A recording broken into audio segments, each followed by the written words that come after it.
ei pysy pystyssä. Miten niin? Mä oon niin saatana humala. Ei lukenut.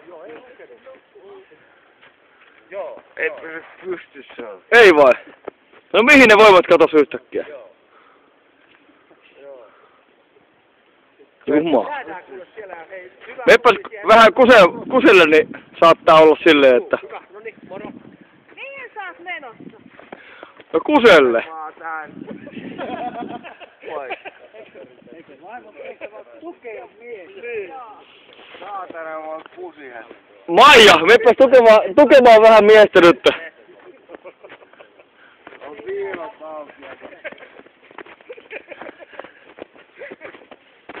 No, mä kusen tää. No eikö mä kuvaa samaan aikaan. Miltä se kusi tuntuu? No kyllähän tää kuusi tulee.